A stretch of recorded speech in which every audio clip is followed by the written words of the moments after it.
East Africa is a beautiful place, known for its stunning landscapes and diverse ecosystems. From the flat Serengeti plains teeming with wildlife to the towering peak of Mount Kilimanjaro, it boasts amazing lands and animals that captivate the soul. But this beautiful place has a history of fighting and trouble, marked by conflicts and unrest that have left scars on its lands and people. For many years, East Africa has faced wars, violence between groups, and problems with its governments, leading to instability and hardship. Despite these challenges, the people there strive for peace and a good life, showing resilience and hope in their daily lives. To help them, we need to understand why these problems happen and work together to find lasting solutions for a brighter future. East Africa has many different cultures, each with its own unique traditions and customs that have been passed down through generations, languages and religions. This diversity is reflected in the many languages spoken and the variety of religious practices observed. From busy Nairobi to small villages, it's a mix of all sorts of people. The vibrant marketplaces and community gatherings showcase this rich tapestry of life. This mix of people is good, but it has also caused problems. Differences in culture and beliefs can sometimes lead to misunderstandings and conflicts. People wanting power have used these differences to cause fighting.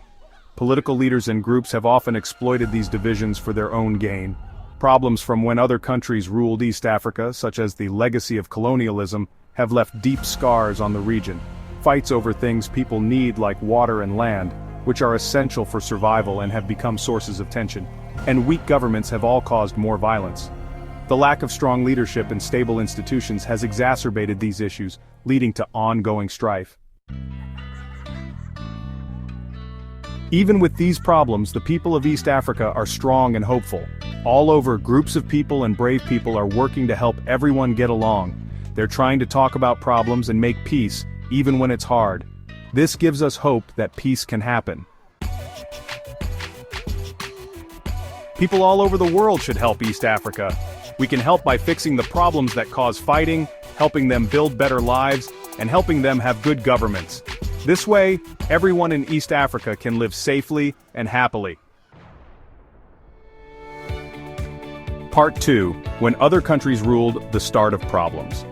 To understand the fighting in East Africa, we need to look back at when other countries ruled it.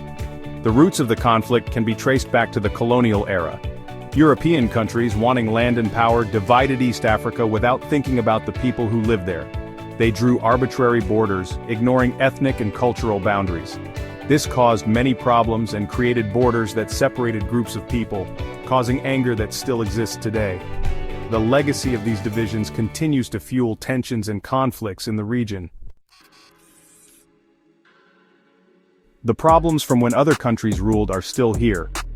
These countries made some groups of people more important than others so they could stay in control. This made people angry and resentful, and this anger still causes problems. Also, these countries took East Africa's resources for themselves, leaving East Africa poor. The problems from when other countries ruled are still hurting East Africa. The borders, the different groups not getting along, and the lack of money are still causing problems for peace. To make real peace, we need to fix these old problems. We need to help people forgive each other, fix past mistakes, and make governments that include everyone. Only by fixing the past can East Africa have a good future. Part 3. Struggles after independence, weak beginnings, fragile peace. Part 4. Different groups and fighting over resources, making the fighting worse.